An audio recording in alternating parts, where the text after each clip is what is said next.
everybody, welcome to Raising Vibrations with myself, Simon. Today we're going to be continuing with the Learn Astrology series, and today we're going to be discussing Gemini. And for everybody that's been following this series, thank you so much. I appreciate your interest and also the interest in your own personal soul empowerment, and just generally caring about the astrology in a way that really gives us the opportunity to understand its importance. So thank you so much for that. Okay, so jump into the introduction video if you haven't watched that, or if you're a newcomer to Raising Vibrations. Make sure that you browse the actual YouTube video or the whole series itself to get a very broad scope of this. And I think in the top over there should be coming an opportunity to click into the introduction if you want to check that out. Other than that, I really hope that you're enjoying this series. Right, so what are we dealing with here when we're looking at Gemini? Well, Gemini itself, as you know, is now following the series of Taurus, which was energy coming back to the center. It's now going from the center and externalizing itself, okay? So there is an outward movement. So Gemini is masculine. We are now exhaling. And so because of that process, the energy is naturally seeking to understand itself through the external reality. So Gemini itself correlates to communication. And I'm using communication right now, or the archetype of Gemini, to convey knowledge that exists in an abstract form within my consciousness. That's Sagittarius. Okay, so what Gemini means is that how do we give definitions to things? How do we name stuff? And then how do we put that in a sequential order that allows us to then convey what it is that we're trying to say? Okay. So Gemini is this archetype of the spectrum of light and how we give definitions to that spectrum of light so that we can describe it. And of course, language. All right. And part of that process, it will then correlate to the left brain, right? The linear sequential way in which we process information. So Gemini also then will reflect the nature of how we gather information. Okay. Just as you're listening right now, there will be an archetype of gathering information. Okay, and you'll see when we discuss the actual chart itself, you'll notice how that process of discernment and, you know, refining of information becomes specific to ourselves in the birth chart. In fact, it's actually got to do with the mutable cross. Right. One thing that's really important to recognize about Gemini is that it teaches us the nature of relativity. Because as we gather information within our lives, we recognize that there's just an abundance of it. Like there's just information everywhere. And especially as we're moving into an information age, we're becoming aware of the fact that there's just opinions, thoughts and ideas, facts just floating around. And we can get lost in that sea of information.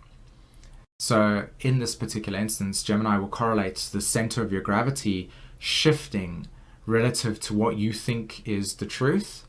And you can consistently keep going through motions within your life of just going, okay, that's it, that's truth. And then all of a sudden somebody comes along, gives you information, and it just completely shatters your security in what you thought you know, stimulating the archetype of Gemini to go, I need to go and learn more. So it's kind of an interesting archetypal structure there. All right, so we're going to jump into the zodiac and discuss more about what the sign does, all right? Okay everyone, so here we've got Gemini over here, illustrated there. So again, sextiles, Aries sextiles Gemini, as you learned in the Aries archetype. Leo sextiles Gemini. And so what we have here, because Gemini is externalizing its energy, it's connecting outward, communicating outward, it will then be correlating to the instinctual action, okay, of self-discovery. And the way that we discover is by gathering information. Okay, so for instance, you go, I say to you, okay, Pluto means this in your birth chart. And then I say, so now go and discover what you can find about that placement. Okay, the discovery and the instinctual gathering of information is how the Aries and Gemini function operates. Okay, and then between Leo and Gemini, there is a necessity to express one's communication. Express and vocalize one's thoughts, ideas, and perceptions. And that's what that sextile helps us there with, how we connect our heart chakras with our destinies, etc., and so on and so forth. All right, so Gemini will then square Virgo, and it will square Pisces. And what it teaches us here in these two squares is that when we're gathering information, because of the nature, as I said, there's so much information available, Pisces square to Gemini teaches us that there's just abundance. In reality, there's just an abundance of information, and it can dissolve in an instant, and it can be present, and then it can be dissolving. It's like, what's real, what isn't real, what's disinformation, what is real information, is this accurate, and so on and so forth. So when we have writers that are science fiction and we have writers that are factual, what we have here is the connection between Gemini and Virgo. What's facts? Okay, what information have I gathered that is in reality? And then, of course, the connection between science fiction is the imagination of Pisces connecting to Gemini. So we have the left brain and its analytical processing. Virgo comes in and says, okay, let's put this into an organized state of fashion. And it also gives us the ability to have pronunciation and things like punctuation, etc., and grammar. This is this square that takes place here, because if I just started the sentence with hello there, I can't even do it. It's so psychologically brained into myself to speak in a sequential way. But if I just, for an instance, read a piece of information where it said follows as proceed to there and then left right, everybody would be incredibly confused. And the confusion is because of the square between Gemini and Pisces. And Virgo gives us that ability to put it into place. So Gemini to Libra, and these are the trines, and Gemini to Aquarius teaches us how we uniquely communicate our own perception of reality. What is unique for us? What is individual for us? And the connection to Libra is that necessity to connect our individuality and our thoughts and ideas and our inspirations with others. How do we share? How do we take our sense of opinions, thoughts, and ideas and share it with the collective? How do we objectify our reality? And those what the trines do over there. It's the sharing, caring, and inclusion archetype. Okay. And then what we have here is the inconjuncts between Scorpio and Capricorn. And here Gemini is very surface value orientated, so it's everything on the top. And then Scorpio is the core of it.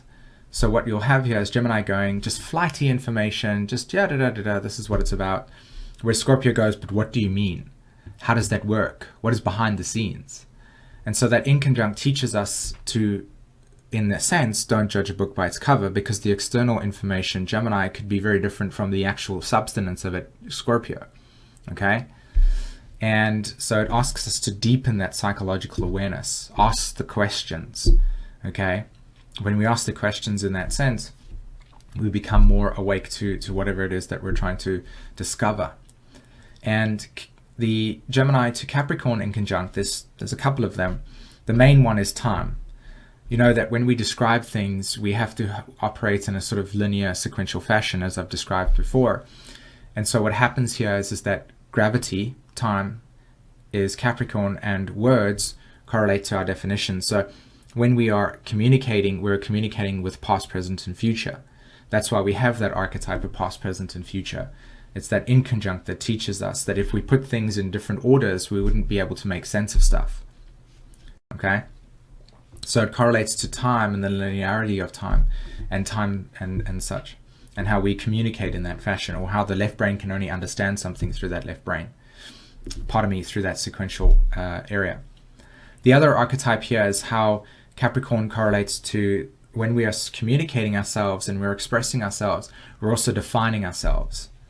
And we're crystallizing the nature of things. And that's where it's like, what is the actual reality that you're trying to say versus maybe, for instance, the dream reality that you're expressing or imagining through Pisces. Okay?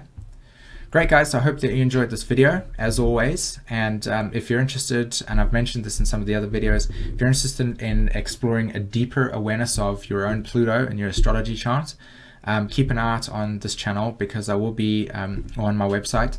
I will be promoting, it's like a video book that you can download, and it gives you information on a 45-minute video about how to understand your Pluto through this methodology. And I feel like this is a really empowering methodology of understanding astrology, because it teaches you how the astrology works versus just the definitions, right? Gemini, Scorpio. So check out for that.